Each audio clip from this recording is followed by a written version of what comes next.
Welcome to the first session in the Innovation Think Pavilion. Good to see so many of you here for National Highways colleagues who we've been working with for a few months now. And I'm still slightly nervous because they have created a deep fake of me over on their stand, which I'm sure they'll talk more about. So this is a perfect opportunity. We've got a series of AI sessions over today and tomorrow, and you can't talk about AI without thinking about some of the things that these guys are going to talk about.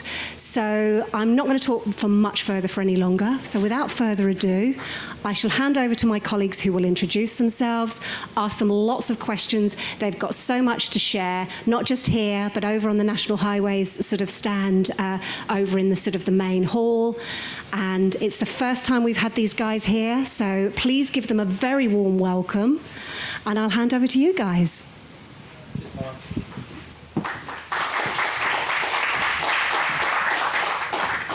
Are the slides? Cool. Need to familiarize myself with the tech first, so let's see how this works. Cool. Yeah, thanks everybody for joining us today. I'm Emyr Thomas. I'm accompanied by Max, who will introduce himself in a moment. And we wanted to share with you some of the research and insights and innovation insights that we've been working on through the Cyber Futures program over the last 2 or 3 years. When we think about cybersecurity, often you think about people who are the Department of Know that avoids people sort of coming to them and sort of collaborating with security teams. And I think through being a bit more collaborative with the wider business, understanding where security is going, where the business is going, we wanted to create a program that enabled us to think about the future and bring those insights into National Highways, think about those emerging security challenges. And in doing so, we realised just how much we need to collaborate with the broader roads authorities across the UK.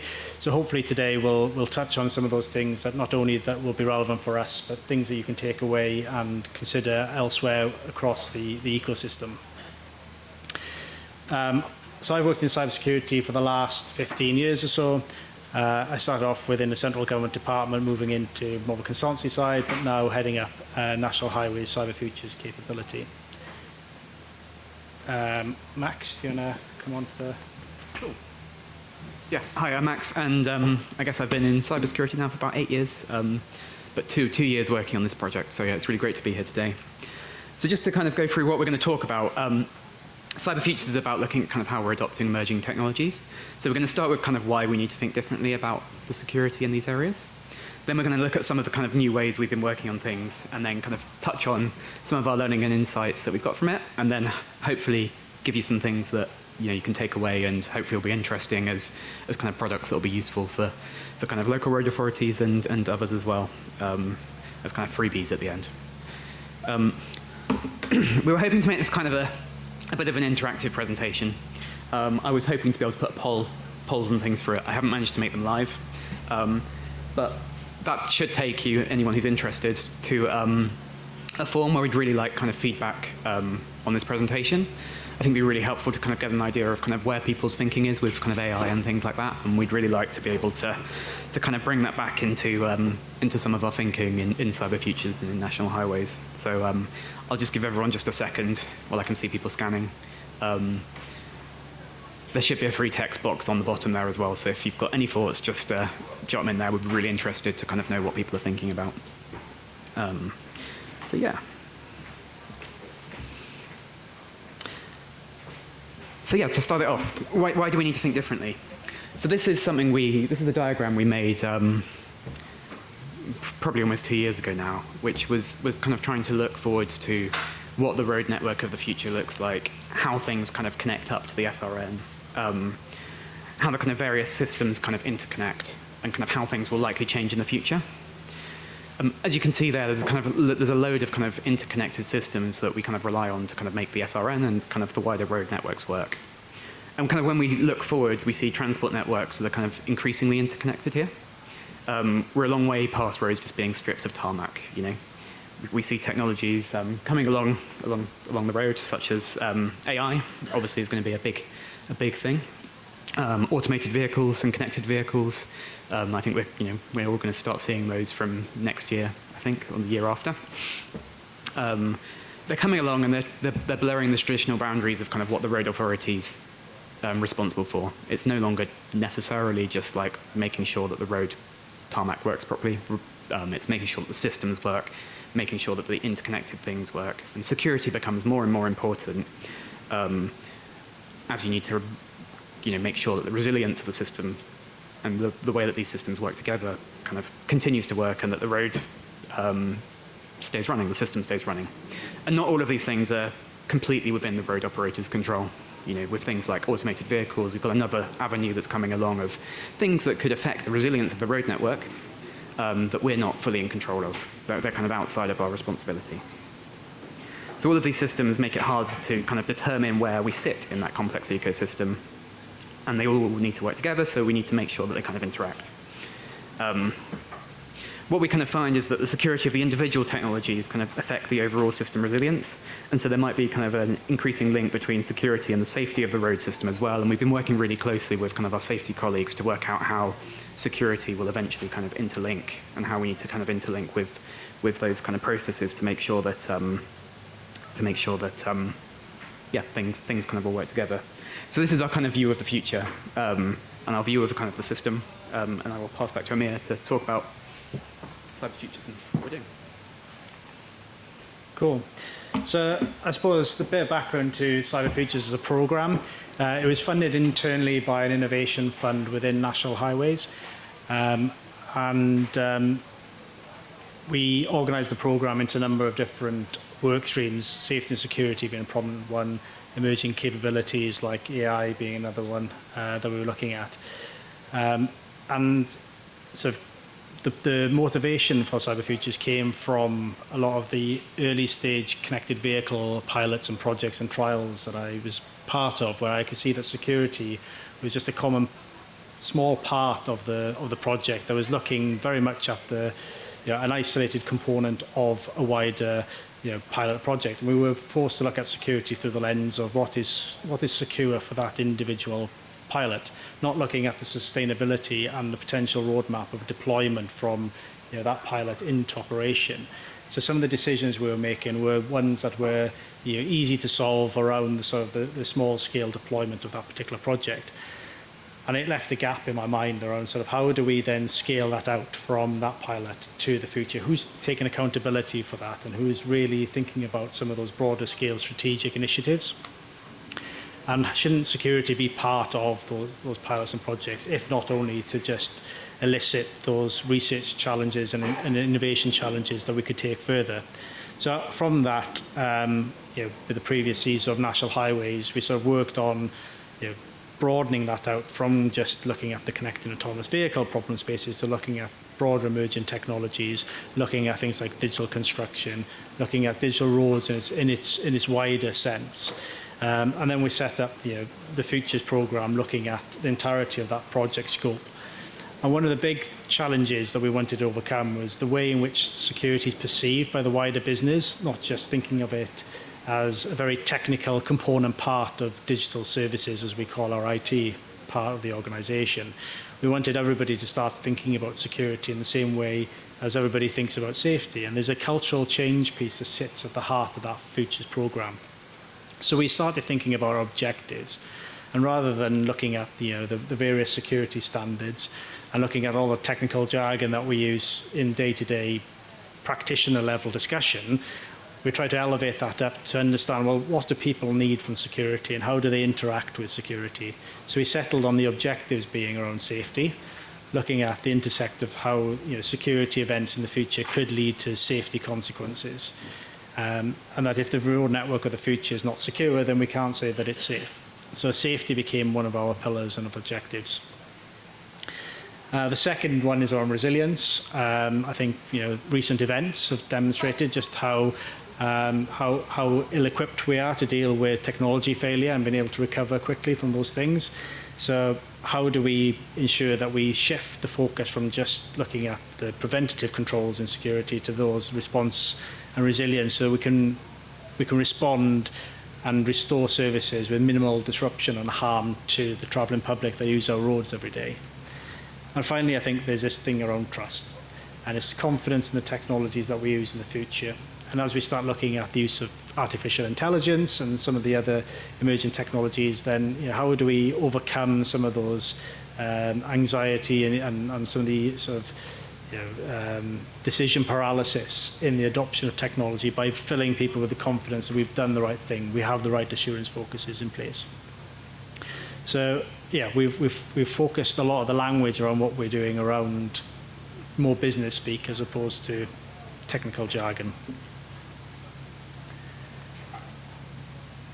And we've done a lot of glossy slides. So I think hopefully you can appreciate the amount of artistic talent that's gone into this. This is not my doing. I'm rubbish at this sort of stuff. But I think we wanted to be able to illustrate that security isn't just that sort of technology space, that we're actually delivering value to the business around those tenets of safety, resilience and trust. And some of those benefits here that some of you that have worked with National Highways will recognise around the things that we want to achieve longer term. But what I want to focus on is that sort of top dial, of the top of the centre dial, which are the sort of services that we're offering. We'll talk more about guardrails later, but in simplistic terms, what we want to do is move away from just hard and fast stick approach to security to say you haven't implemented all these controls, to guiding people to make sensible risk decisions. And when we look at some of the emerging technology that we want to use, like drones and AI and all the electric vehicle charging stations, what we're seeing is that there aren't any mature security standards in this space. And when we're asking people around security, and we're asking people these security questions that we ask any project, we're not getting the right answers. People aren't thinking about these things. So rather than be the department of no and say, actually, you need to go back and think about these things again. How do we sort of incentivize earlier adoption of security in that development? How can we offer out these packages to allow people to think about, in the checklist style, have I done these basic things so I can proceed with that project and reduce the level of risk later on, so we can have a smoother governance process longer term. Then there's the glare of strategic advisory, which is looking at the risk and reward of adopting some of these technologies, helping the organisation with big sort of decisions around future technologies, the NERTS network of the future. How is it going to handle things like connected vehicles? How does the Telecommunications Security Act impact potential regulatory aspects of that? So it's almost acting as an intelligent client to National Highways, an internal consultancy that is providing context-rich information around these sort of challenges, which are also challenges that are possibly impacting other road authorities and not just National Highways too. Then there's the horizon scanning section, which we're looking at the future. We're using tools like PESTLE, foresighting tools and scenario planning to be able to take things like our Connecting the Country strategy that says where we want to be by 2050, and then creating those hops to that point to say, in the next 5 years in the RIS period, this is what kind of technology is going to exist, and these are the security challenges, and therefore this is the investment we need 5, 10, 15, 20 years from now. Beyond 15 becomes a bit tricky, but up to 15 we've got a reasonable view now of what these technologies are and what the security risks are, so that it gives us a bit of strategic planning to support the business to say this is why security is important, so we can get that into business cases, get that into the business funding programs, into RIS 3 and beyond, and think about security as a component part of everything that we do across the business. There's a bit of thought leadership, like coming here today and being able to share some of this with the wider community. We've been working with some of our academic partners on peer-reviewed journal publications, white papers, that sort of stuff. The process is slow, so some of those things are still in the sort of publication process and are stuck on that journey and a bottleneck. But we will have these publications coming through in time. And I think we were working with central government and other industry bodies to try and incentivise and sort of loft up those challenge statements around security, so that we can start incentivizing the right sort of communities to start working on those things. On strategic partnerships, we particularly in this research and innovation area where it's quite new to security, we've not really focused on looking at research and innovation in the context of security before. We tend to like to stick to our own known standards and sort of be quite reactive in the way that we approach these problems. So trying to form new communities with industry bodies, with academic communities that have centres of excellence around certain topics, and being able to get that best of breed talent. We're working with probably 20 different suppliers over the last, and their supply chain over the last 2 years, 3 years. We've got over 200 challenge statements. We've consulted maybe 60 to 100 organisations to form those challenge statements and get validation that these are things we should be looking at within National Highways. We've done a lot of stuff on the left-hand side there on sort of the roadmaps of some of the key areas, but today we're going to focus mainly on AI and connected autonomous vehicles, a bit on connected autonomous plant, but the programme is much broader than that. So if you're exploring new technologies, nervous about their adoption, have some concerns over security, then reach out. We might have some stuff to help support you with, and you'll see some of our guardrails later where we might be able to offer some support in that area. Is this you? I think it's me. Yeah. Yeah, so to move on to the AI part of the presentation that we kind of promised in the title, we've done a lot of work kind of looking at the issues that AI might bring us. So on our stand, we've got a hack in a box. Actually, to be fair, is not working today, as all demonstrations do. It's kind of really it's decided not to work at the right time. But it demonstrates this problem here that we're kind of trying to show, which is adversarial AI attacks. So what is an adversarial AI attack? Essentially, it's where someone crafts something that tricks your AI, tricks your model, into doing something that's not supposed to do. So the example we're using here is of image recognition. So you might have a kind of fairly modern vehicle that might have a pop-up of the speed limit on the dashboard, and very often those are done by kind of image recognition of signs that are kind of around on the road. So an adversarial noise patch means someone's taken that model and they've crafted something that can create something along the lines of a sticker, and if you put that sticker on top of a road sign, it can make the model read the wrong thing. So you might have, I think the example we've got here is a stop sign, and you attach this thing that looks a little bit like a QR code, and instead it makes it read as a 60-mile-an-hour sign, for example. And so the risk there is, I hope, kind of obvious. In an autonomous vehicle world, in a kind of road where we've got ADAS, adaptive speed control, the car might speed up rather than stopping at your junction there. We think this is a really interesting problem because it sits at that kind of intersection between the kind of traditional physical road stuff, looking after signs, making sure that your road lines are painted correctly, and the cyber side of things, where actually, as road authorities, we're not going to have that much control over kind of how cars are implementing these things, over the kind of protections that might be put in place. So it raises some interesting questions about who's responsible for what and what we should be kind of thinking about in future. AV manufacturers obviously know about these problems. The demonstration we've got is a demonstration. But there are kind of real examples of similar issues here. You might have recently seen, I think someone tricked the Tesla autopilot into driving into a Roadrunner style tunnel that had been painted on a wall by just painting something really well. It uses image recognition to do its self-driving, and if people are trying to adversarially affect these things, they can be tricked. Fake road signs as well. There's pretty well documented examples of Teslas speeding up because they see someone's put up a road sign that looks like a real road sign, and it believes it, and kind of speeds off into the distance.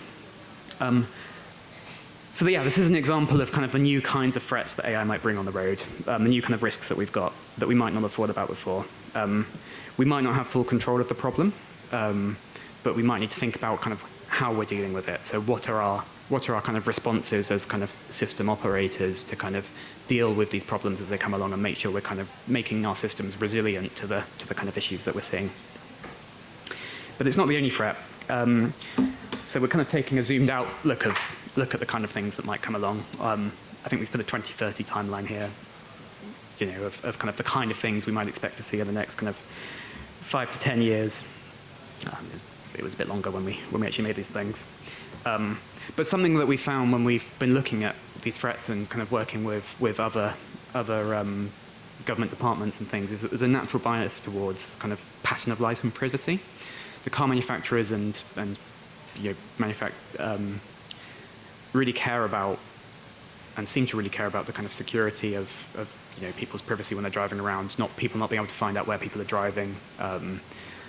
And so I think it's interesting to take a look at these things actually from the road operator's point of view and the resilience point of view, and actually take a step back and say, how could we be impacted as system operators as opposed to as the road user who cares about privacy? So there's a range of areas that we kind of identified here that could be impacted with differing levels of complexity. I think in the top left here, we've got this really interesting one around the kind of coordinated cyber-physical attacks. So we've actually seen it a lot in you know, the kind of war in Ukraine is the obvious one, but the GPS blocking, GNSS blocking, where relatively cheap things that you can buy on an AliExpress or, you know, from China, it costs a couple of £100, and you can, in a local area, stop GPS from working. So there's potential attacks that could happen there on AVs. Like, what would be the impact of that on the road network? I think is a difficult problem. It's remarkably cheap. It's a kind of a fairly low complexity thing as well. So you can kind of imagine in the future someone along the lines of Just Stop Oil, that kind of group doing this kind of attack that could really have knock-on impacts to the rest of the country. And even if it doesn't cause a safety issue in like causing a crash or something, the economic impact of potentially causing massive traffic jams or, you know, preventing people from being able to get where they need to go potentially has much wider impact than, you know, you might think from just a relatively localized attack. So what we need to be thinking about is how do we manage that as a road authority? How do we develop the kind of processes behind things to kind of, you know, make sure we're kind of resilient against these things. There's a range here about fleets. So what happens if a fleet is compromised? So, you know, we talk about kind of the cyber attack on a vehicle, but even something like a bug preventing, say, Volkswagens from charging could have potentially massive impact on the road network. You know, something that switches, you know, a kind of whole range of vehicles into limp mode, for example, could potentially massively slow down the motorways, and again have that massive kind of knock-on impact. And obviously, as national highways as well, and presumably as road authorities, we have traffic officers out there as well, and they're operating fleets of vehicles that have fleet management software behind them. So it's not like it even just affects customers. There's kind of thinking that needs to happen around kind of our operations as well. And that kind of idea of a fleet is obviously one thing. But what we also find, and what we found kind of looking into how cars work, is that often there are common components.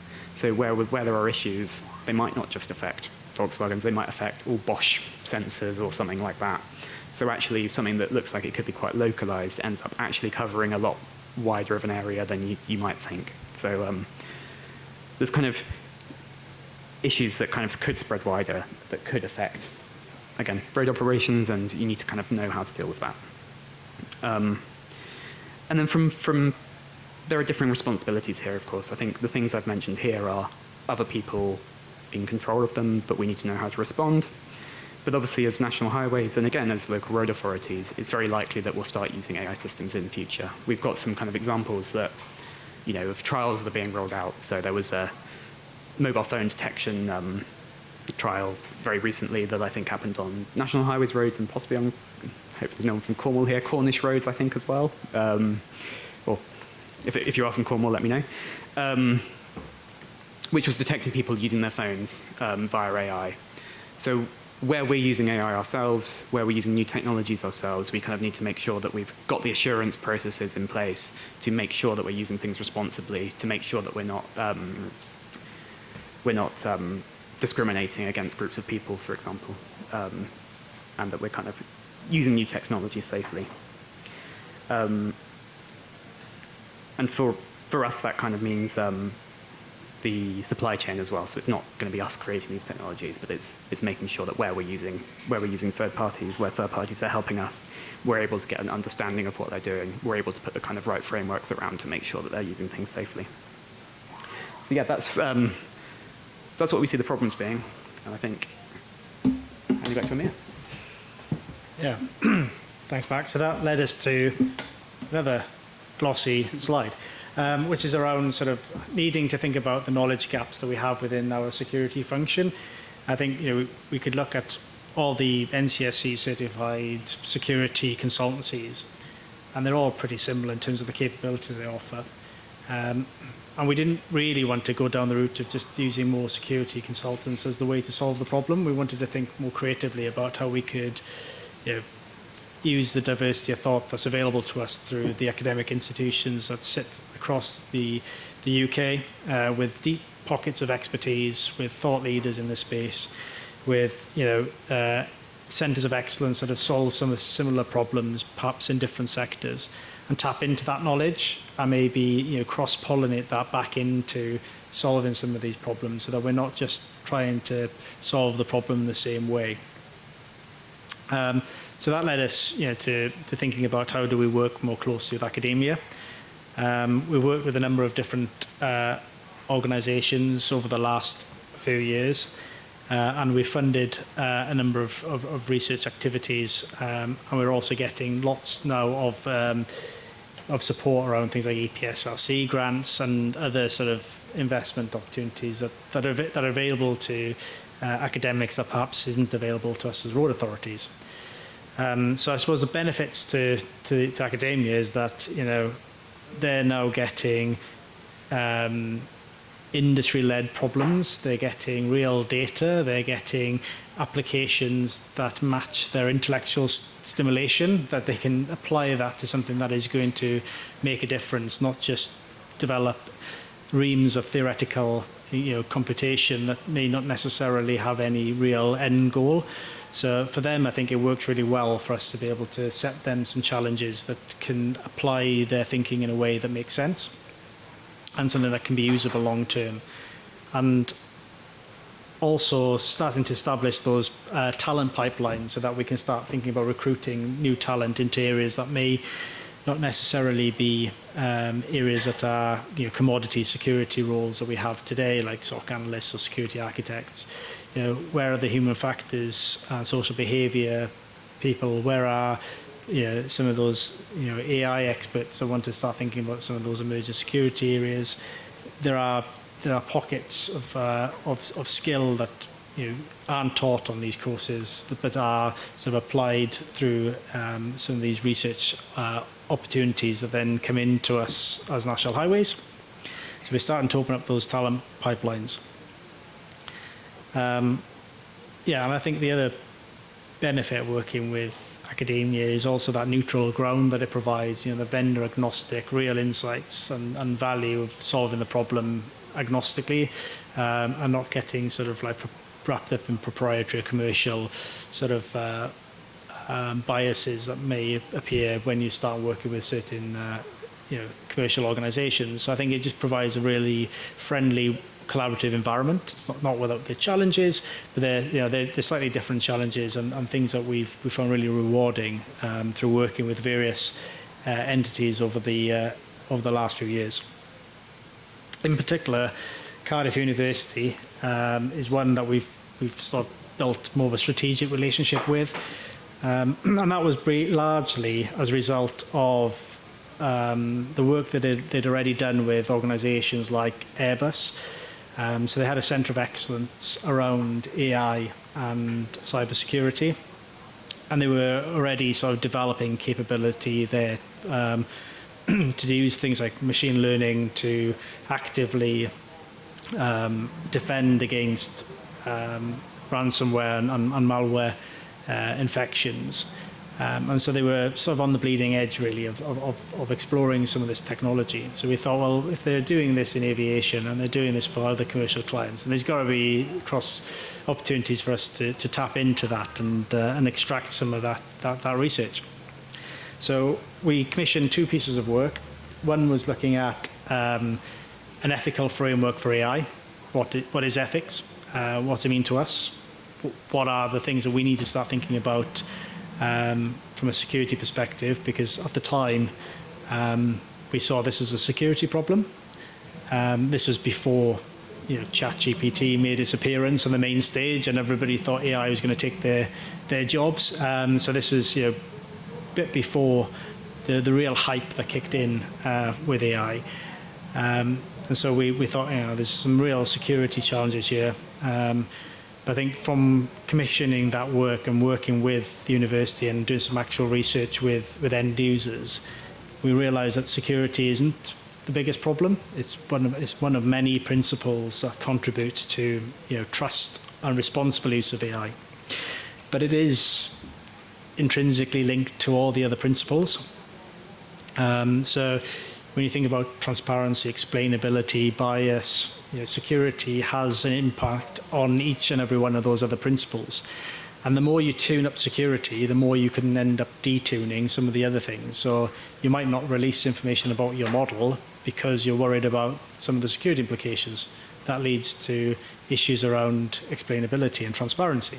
So I think there's some real interesting insights coming out of this learning around sort of how we need to solve this problem, not in isolation as individual departments, and our governance models need to change to start thinking about how do we bring in the right experts from across our organizations to make a decision that's right for the business, and how do we use things like business and ethics communities to start driving what's needed, and is 80% security enough in this case, or is 40% security enough in this case, because of the other trade-offs that you have with some of the other principles.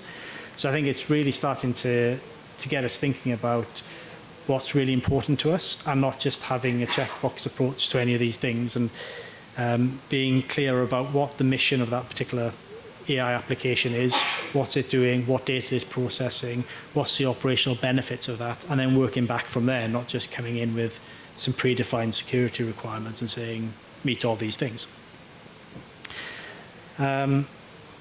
The other thing that we looked at was around the robustness of AI.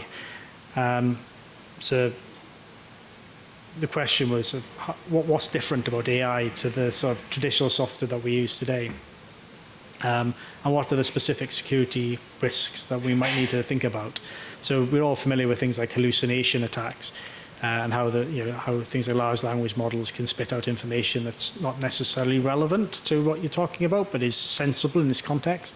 So I think we need to sort of, we kind of knew a little bit about things like hallucination, but then we didn't know much about things like adversarial machine learning, the stuff that Max just demoed on that sort of hack in the box of the third-party usage of AI on our network, and how do we respond to that?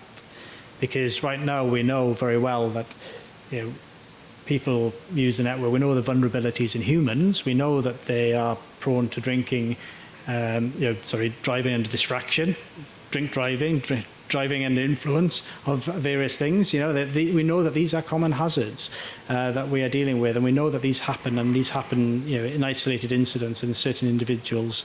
Sadly, those things happen on sort of those rare occasions. Whereas as we move from humans to machines, then we have that common component failure where multiple vehicles could go down at the same time because of that one common vulnerability. How do we react to that? Tampering of the physical furniture that's on the roadside. How does the safety standards around the way in which we present things on the road network then impact machines? So how do we transition away from understanding the hazards of today to the hazards of tomorrow? So we did a lot of work on things like adversarial machine learning, things like concept drift, and a range of other things that came out through these papers, which will be published soon, I'm promised, But if you do want early access, or you want to, these are things that resonate with you, then we can certainly sort of share some of that learning, and maybe through the LCRIG AI community, loft up some of these things so we can help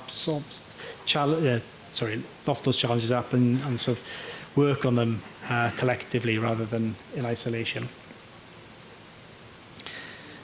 I think so. The way I look at the risks as a result of this is that I see AI risk in sort of three phases, like layers of an onion. Right in the middle, there's stuff that we're going to be deploying AI, that we're in control of, we're developing in-house, that we can put the right policies and procedures around, and we know what good looks like. Yeah, and then there's the outer ring there where there's suppliers using AI in the delivery of services to national highways, where we want to be asking more sensible questions of our supply chain around how they're using that responsibly, and we have a level of accountability, and to check that the use of that AI to the road users is being used in a way that is fair and is responsible. And then you've got the outer layer, which is that sort of third-party usage of AI, and understanding those new hazards that come to us when we may not be able to influence it and change the way they operate, but we understand then the hazards associated with that and how we might respond and recover to those sort of events.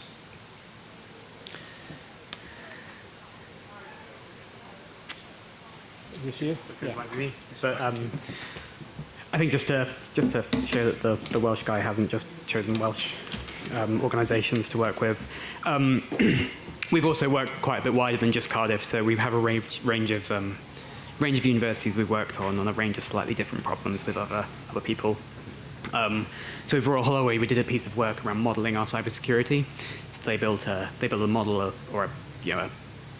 proof of concept model of our CCTV systems, and that enabled us to kind of run cybersecurity attacks against it and kind of show how the system would react. So really useful to kind of better model our systems to predict how they'll behave. And then we also work pretty closely with Coventry University to develop this report on a roadmap for cybersecurity, but it had a real focus on the human factors of things. So how we'll need to kind of work with people to get people to adopt this technology, and where security needs to kind of fit with people, fit with what people expect. Because you can't get the benefits from these things unless people are willing to use them. We're not going to get the investment in things unless kind of the public is kind of happy to make use of these things. When we're kind of integrating the connected road technology. This might be a ping-pong section, because I think actually it's back to you now, isn't it? Yeah. But it was good to check that I wasn't being biased. So what are we doing about the sort of learning from this work with university? So I think that research has now led to sort of business change in the way that we're thinking about AI. We're starting to think about AI as part of all our policies and procedures. We're starting to, we're not building separate governance processes for AI. We're including that within our existing governance process so we can streamline as best as possible by highlighting where things are different and taking that down a slightly different avenue.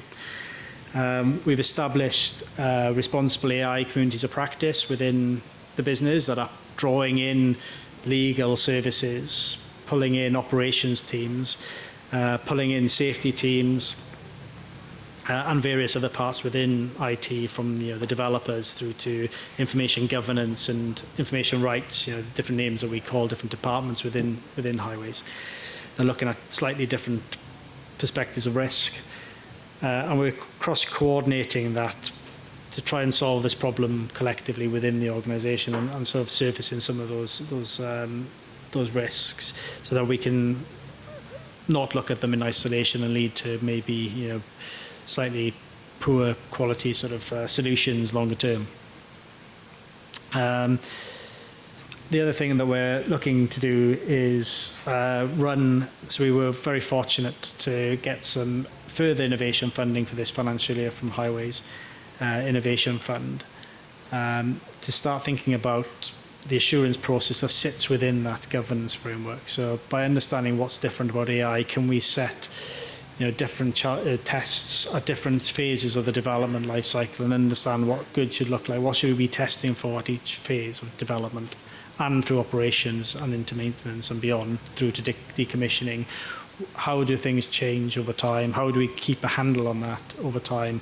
And have we got the right tooling? Do we have the right skills and expertise? Do we have the right processes to be able to make the right decisions?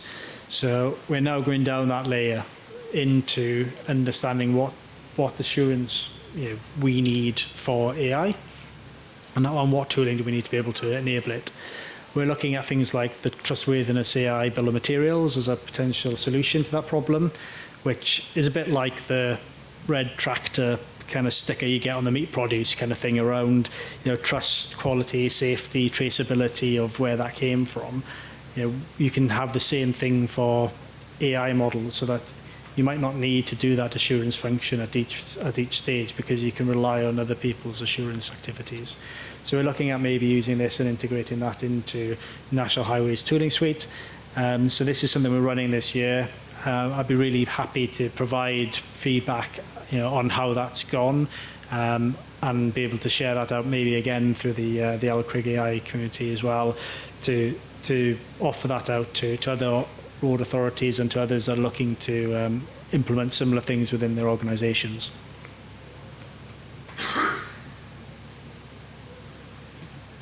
And then ping pong back. Yep.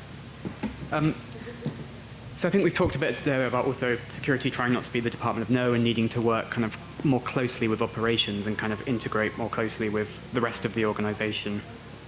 So something that we've been trying to do here is help the organisation be better at understanding what a cybersecurity incident might look like, how it needs to respond and interact with new technologies. So where there are things that we're, again, not in control of the security of, but we might be impacted by, what should we be doing? So one of the ways we've been doing that is with immersive exercises. And so you might have done tabletop exercises before, where you're kind of sat around the table and you talk through a scenario and you talk through what your response would be. And we see these as kind of the evolution of that. So we're taking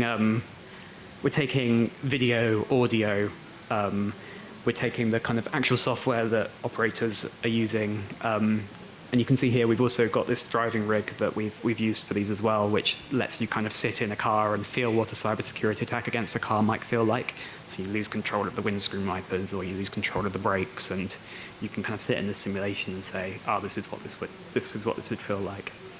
But what that enables us to do is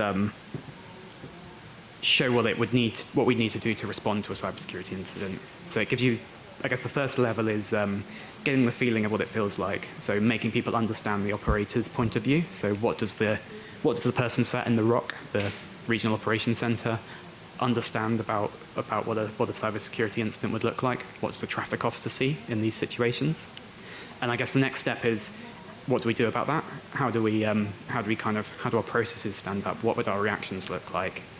And I think the third step, and where we're kind of aiming for with this, is being able to develop it into a capability where we're able to test our responses and kind of really understand what would happen if we did this thing, what would happen if we did this thing.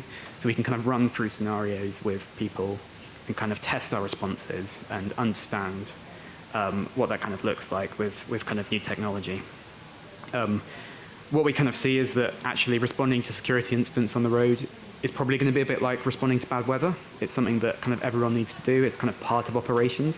So treating it as this kind of separate thing that's special and sits out on its own is probably not where we need to be in the future. We need to be kind of more integrated with the rest of the organisation, and that's kind of what we're trying to do with this. We're trying to build awareness of the issues, make them more real, and kind of make people able to kind of understand what things will kind of look like.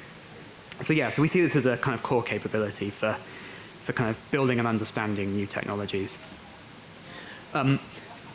The other thing that we've been doing, and the other really kind of core tool we kind of see going forwards, is this idea of making better use of modeling. It's also a really nice example of somewhere where we've brought in external expertise. So we're working with a very small startup company called Invernode, and what they do is resilience modeling. So what this enables us to do is understand how all of the individual systems work together to kind of make the roads run. the way you build it, and maybe the easiest way to think about it is to take the final thing and say, what does that rely upon? And you add that to the model, and you say, what does that rely upon? And you add it to the model.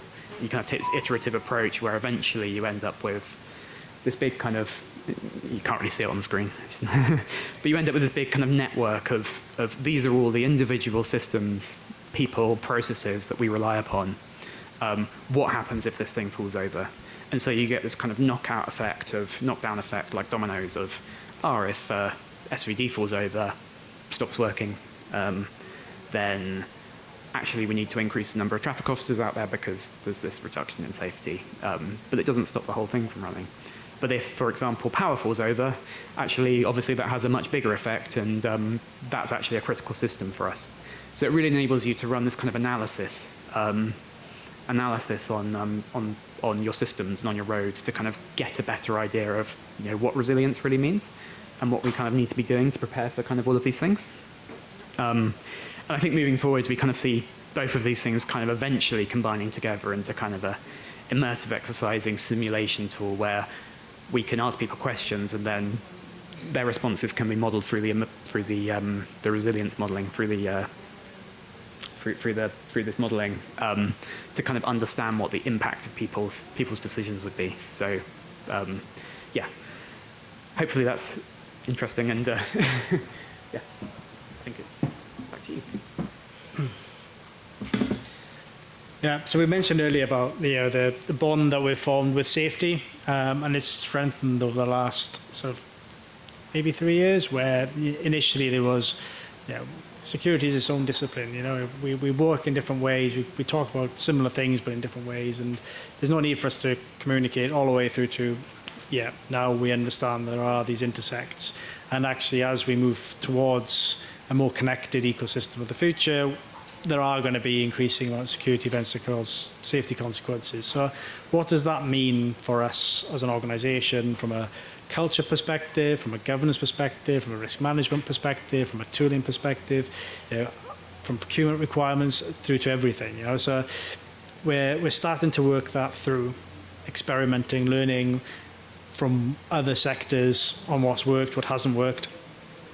But also for security, I see this as a shortcut option for us to raise maturity within the organization, because safety's already gone through that journey of trying to get people bought into the importance of safety. I think what I'm told about the 60s is that people used to wear didn't used to wear hard hats, and we weren't wearing high vis, and we didn't have seatbelts in cars and all that sort of stuff, all the way to today where those things are just standard behaviors. Can we do something similar in security to shortcut those things, without having to go through the catastrophic events that have led to change? Can we start modeling things in the way that safety has? So we have these things called things like safety moments in national highways, that we start meetings with a safety moment to remind people of the importance of safety, and it can be anything. So we thought, well, why not have digital safety moments then? So we're sort of renewing some of the safety moments with a digital element of that. So we're bringing in things like deepfakes, things like how to stay safe when you're traveling abroad. Like basic things that help people individually on a personal level in their everyday lives. Just reminding them of some of those security things, actions they can take right now just to make themselves a little bit more secure, a little bit more safe. So if you're interested in that, we've got digital safety moments both at the stand today, but also packages that we're offering out as free, to everybody else to consume, that you can use within your own organizations. If you've got safety moments, if you've got team meetings, opportunities to explore these things in a bit more fun way, rather than having to do your phishing simulation training and all that sort of stuff that you're meant to do once a year as part of your annual training program. So they're a bit more fun and engaging, and again, free. So I suppose, this is just a recognition that actually security is about safety. We have now realised that within national highways. We're on the journey of convergence, if that's the right word. We're not quite sure exactly of where all those touch points are and how much we need to converge right now versus in the future, but at least we've started to create those interfaces between the two teams and understand how things operate. And the language and vocabulary is sort of fundamental to all that. when we started this conversation with safety teams, we used many of the same terms. But when we started defining what we meant by some of these terms, we had very different perspectives on things, even to the definition of the term risk. So there's a lot there that we've explored, and we're creating some more sort of interactive documents to try and bridge the gap between the two, the taxonomy between the two disciplines. Things like threat is used in security terms, and hazards are used in safety terms, and they kind of mean the same thing, right? So how do we get people learning the language of each other's at that practitioner level and up? So again, if this is something that resonates with you, there's a lot of content here as well that we can go into more depth with and share with you. And it's enforced really by some of the immersive exercising, by the modelling, by the AI simulators and demonstrators. We're using that as a form to be able to express things in that way. The security is a component part of safety. So what next? This is on to you, I think, isn't it? Yeah, so I think I mentioned at the beginning that we'd have some kind of freebies to give away at the end. What I want to talk about here is guardrails. So we've talked about providing practical guidance, about not being the kind of department of no. And so what we've tried to do with guardrails is develop kind of usable advice for people who are trying to use emerging technologies where kind of solid guidance might not exist.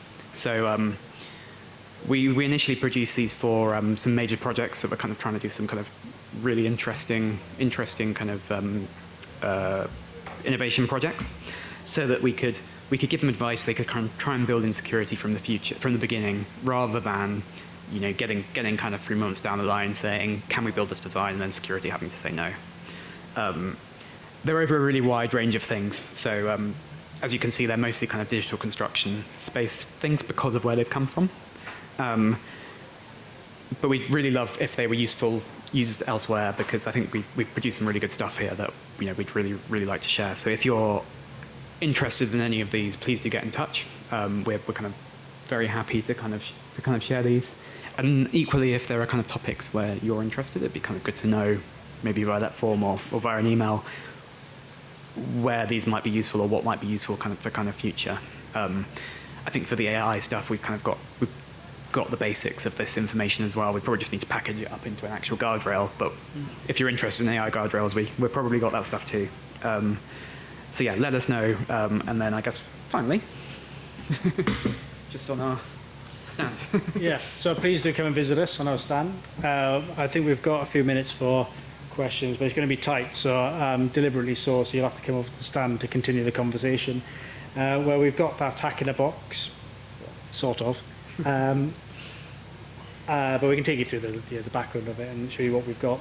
And of course, Paula's deep fake. So you've heard her voice now, you know what she sounds like. You can come and tell us whether you think that's accurate or not. And you can ask her any question you ever want and see what kind of response you get. We're keen to show you what's in the art of the possible with AI for, what was it, $11 worth of effort, probably. So yeah, almost free. So we've got some of these demonstrators to bring some of this stuff to life. So please come over and say hello. And yeah, thank you all for listening. We've got maybe a couple of minutes, maybe, Paula, of questions. And then, there's a contact us QR code at the bottom there. It isn't a phishing scam, I promise.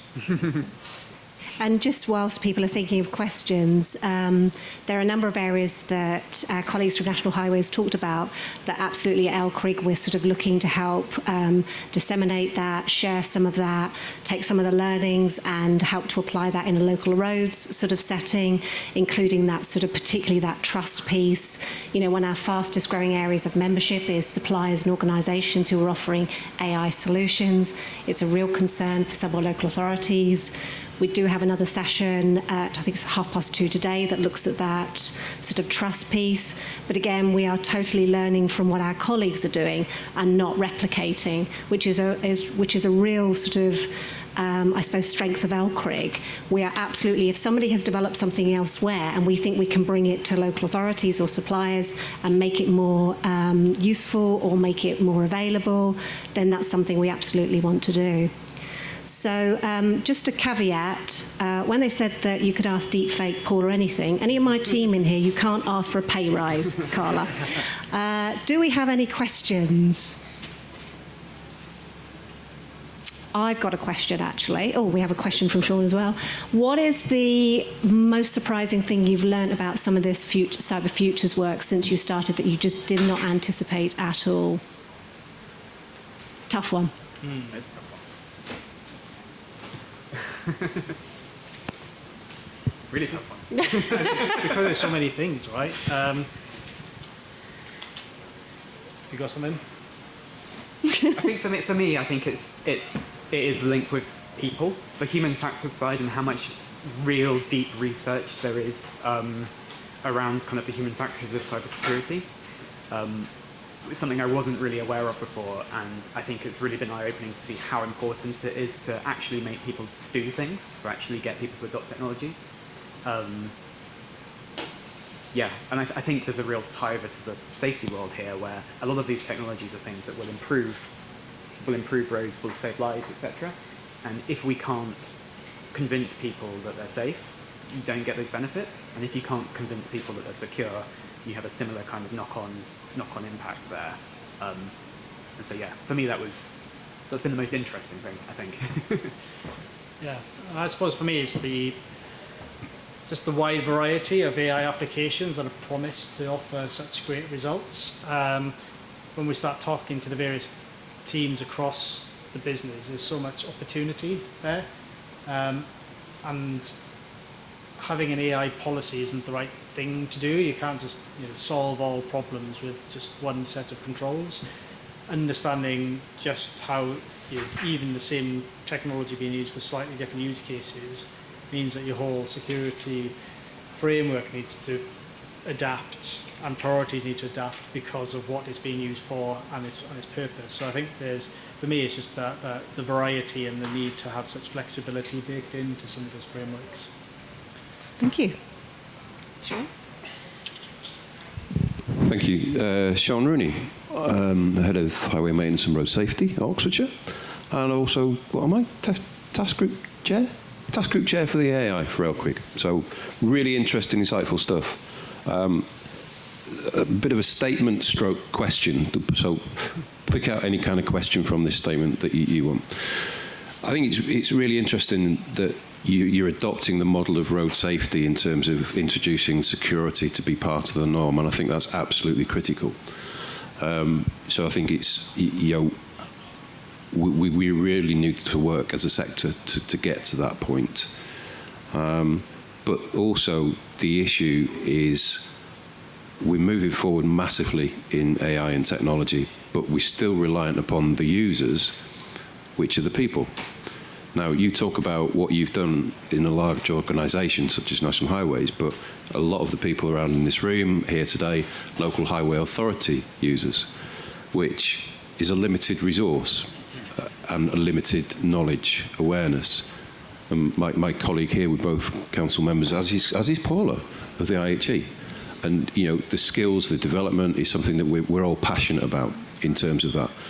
And it's how do we get the next generation and the current generation of the sector aware of what AI, not only what it can do, but what are those limitations and what are those aspects that we need to focus upon.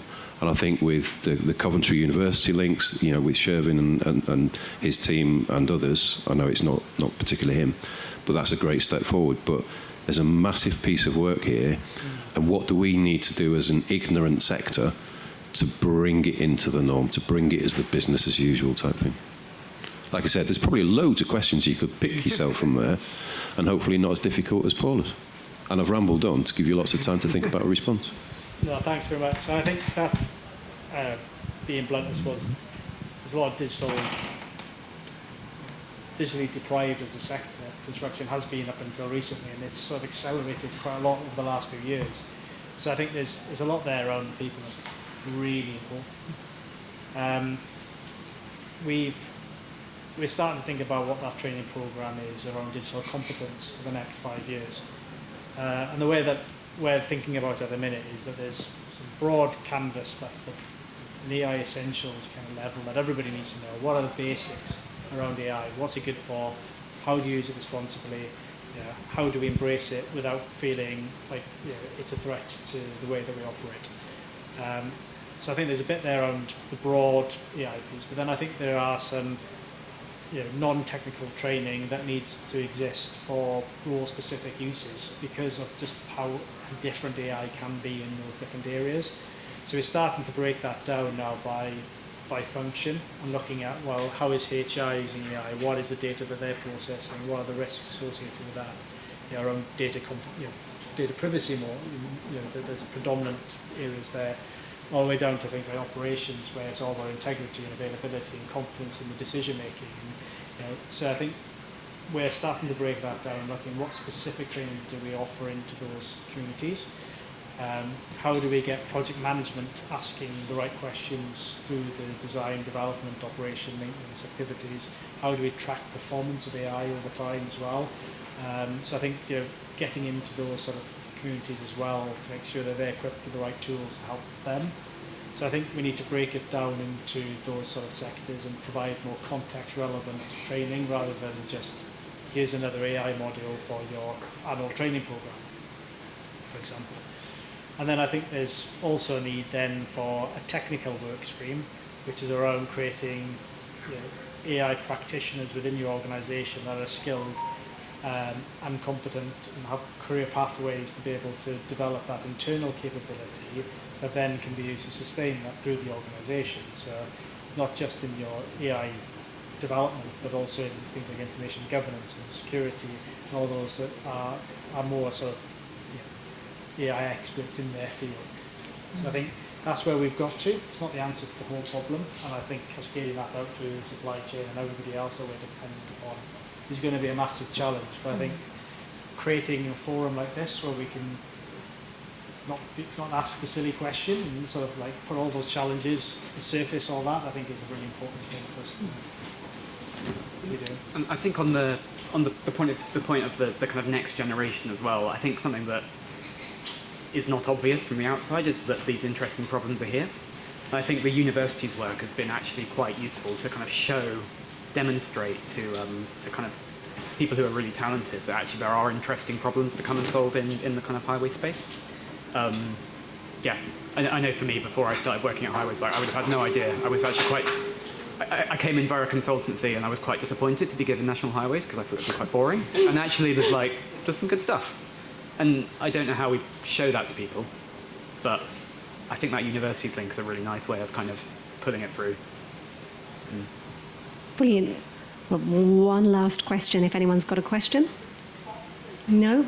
Well, I'm just going to wrap up by saying some work that we are doing behind the scenes. We've been working with, as these guys know, with the AI colleagues in Department for Transport. So Carla and I have been reviewing that ubiquitous training that they developed for their civil servants.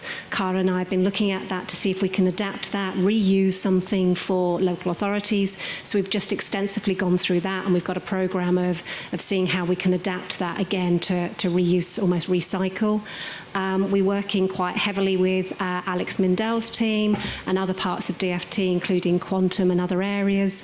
But again, we're just trying to make sure we reach out to all the different sort of organisations that we know are doing stuff where they have more resources than we do at ELCRIG, and be able to share what's useful. And even be able to sort of say, although this might not be perfect for your solution, it's here, take a look, and then just bring that sort of information together. So do keep an eye on the work that the Sector Insights team do. We did our biggest ever sort of survey for local authorities. Mark, you'll remember you and I discussed this innovation report last year. We'll be releasing that after this year's sort of festival in a couple of weeks. The sole biggest area that local authorities were most interested, concerned, excited was sort of AI, but also that concern about everything that our colleagues here have been talking today. So if you could give them a big thank you. Do take them up on their offer to go to the stand.